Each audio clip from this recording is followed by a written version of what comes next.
Greetings historians, welcome back to the channel. This is going to be the first video on the GCSE series on our IGCSE for the Edexcel, Dictatorship and Conflict in the USSR. This is the very first topic, how and why did Stalin win the leadership struggle? If you're currently studying this is the absolute building blocks of the entire course, understanding the background, Stalin's steps to power and the reasons that he became leader of the USSR. This comes up in essays all of the time, so it's imperative that you understand this. So some necessary background. In 1917, when Lenin and the Bolsheviks take over Russia, within a couple of weeks, honestly, they ban money, ban property, declare complete equality for everyone, and say that communism has been achieved. And they all live happily ever after. Thank you for watching.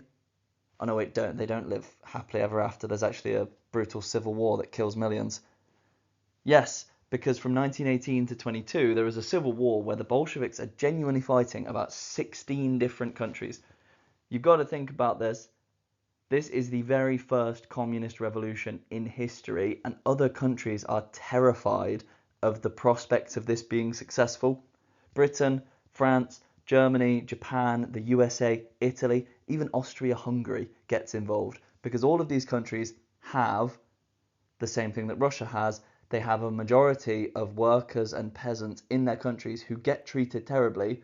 They are very scared at the prospect of them doing the same thing they've just done in Russia. So there is a long and brutal civil war. But then, somehow, mainly due to Trotsky and Lenin's brutal but brilliant leadership, they win the civil war.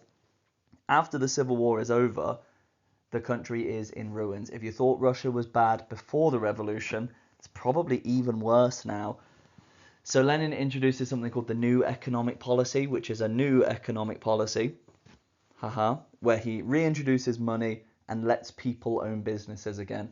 What has really happened is that people have just stopped going to work because the Bolsheviks have got rid of money.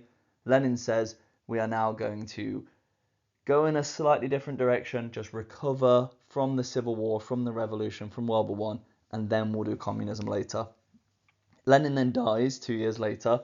He's been shot a couple of times, and he writes a will, a testament, where he says pretty explicitly, do not let Stalin rise to the leadership. Then from 24 to 29, some stuff happens, and then in 1929, Stalin becomes the leader of the USSR. We are now going to focus on those 5 years, how it went from Lenin saying, do not let Stalin become leader, to Stalin becoming absolute, paramount, unchallenged leader. So who's who? There's going to be a lot of names being thrown about here.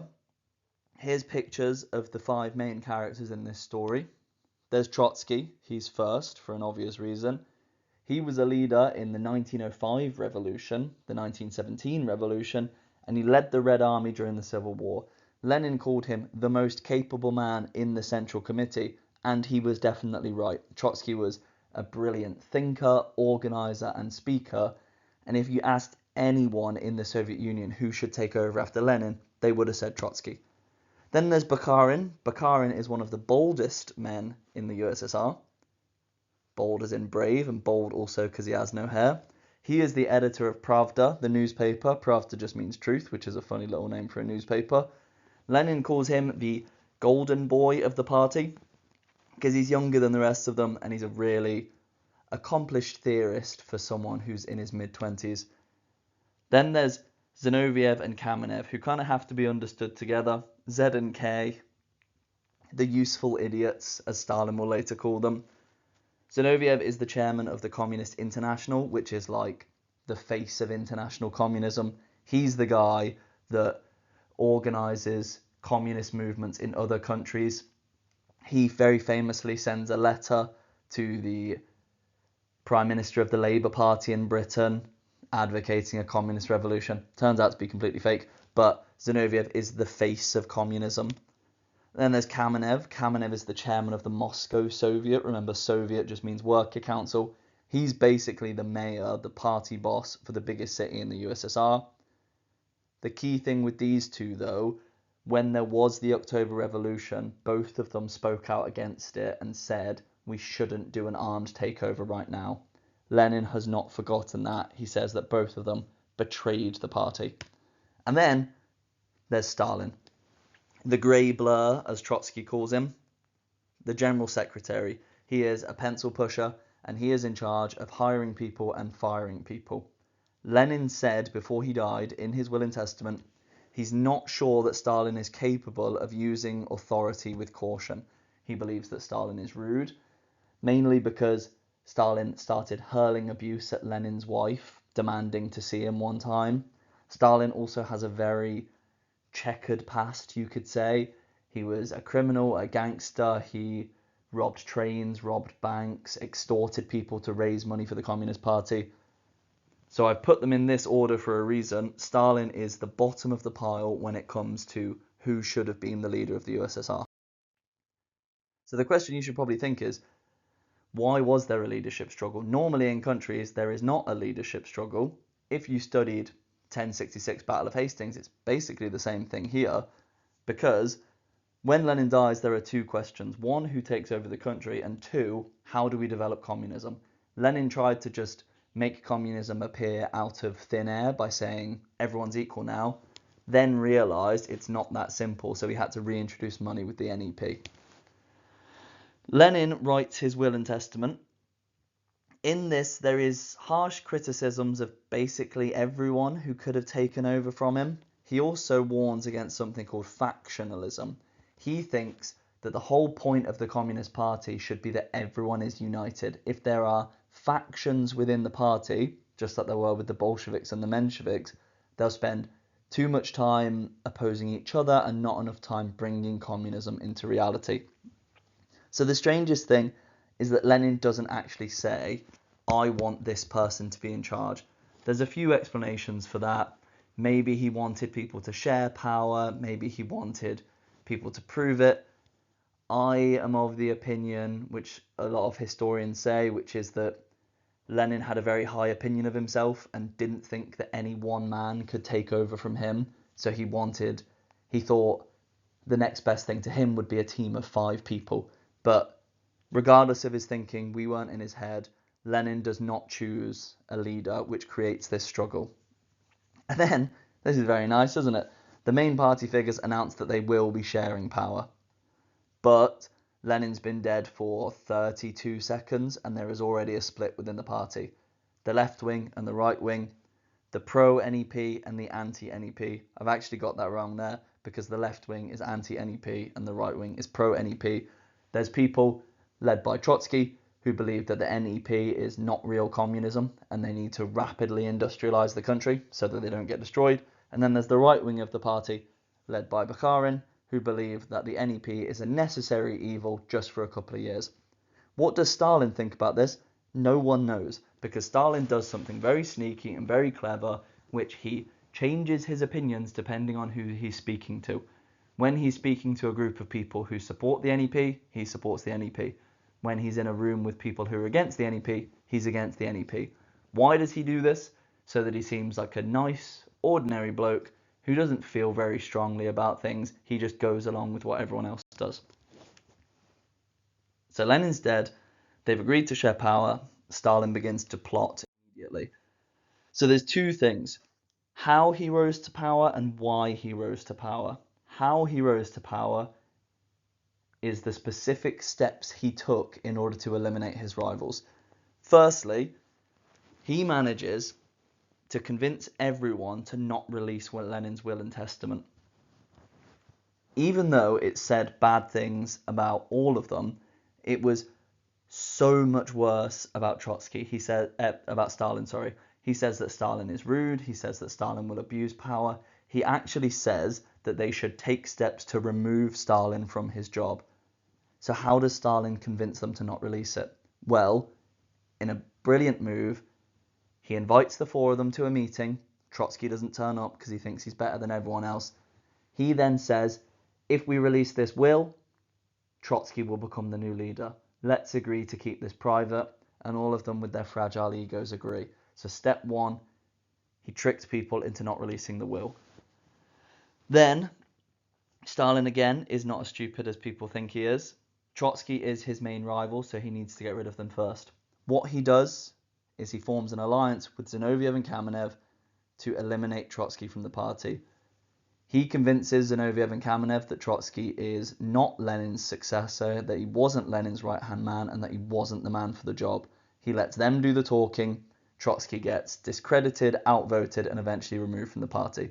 Step 1, cancel the will. Step 2, make an alliance with Zinoviev and Kamenev. Now what he needs to do is get rid of Zinoviev and Kamenev. So he forms an alliance with Bukharin. Stalin says, I was wrong, guys. I actually support the NEP now. Zinoviev and Trotsky are the enemies. Something they do, which just kind of shows how, I suppose, shallow and power-hungry they are, or were, is that Zinoviev and Kamenev then try and form an alliance with Trotsky, which discredits themselves, really, because just a year ago, 2 years ago, they were talking about how Trotsky was an enemy. Now they're friends with him again. So this discredits them. They get kicked out of the party. Now it's just Stalin and Bukharin. So the final thing he needs to do is get rid of Bukharin. So he switches his policies. Stalin is now anti-NEP. He gains support of the left wing of the party, kicks Bukharin out, and he is now in control of the leadership. The person that is most upset about this is Trotsky, because Stalin has stolen Trotsky's ideas, which is anti-NEP, and he's gotten kicked out the party. So his 4 steps, really quite straightforward. Make sure the will doesn't become public. Get rid of Trotsky by allying with Zinoviev and Kamenev. Get rid of Zinoviev and Kamenev by allying with Bukharin. Get rid of Bukharin by changing his mind about the NEP. So that's how he did it. But an essay is not going to ask you about that. An essay is only going to ask you about why he did it. And this is where you need to give your opinion. This meme here is, if a butterfly flapped its wings in the wrong way in Moscow, this is what could have happened. Stalin could have been a crisp founder, and Trotsky just looks like Colonel Sanders anyway. So he became the leader because his policies were really popular. Something we haven't talked about is Stalin puts forward this idea of socialism in one country. Trotsky believes in something called permanent revolution, where he says, if I was to be leader, I will immediately invade other countries, spread communism, so we have some allies. That's not very popular with the people because they've just had World War I and a civil war. Stalin's idea is, let's make communism, socialism work in this country, then worry about others, which is very popular with the people of Russia. 2 is his job role. As General Secretary, he could hire allies and fire enemies, just like he did when he hired 300,000 Lenin graduates. These were barely educated peasants who were personally hired by Stalin. You know his job role is significant because he always wins votes when the party gets together, and that's because in order to get promoted, you have to be pally with Stalin.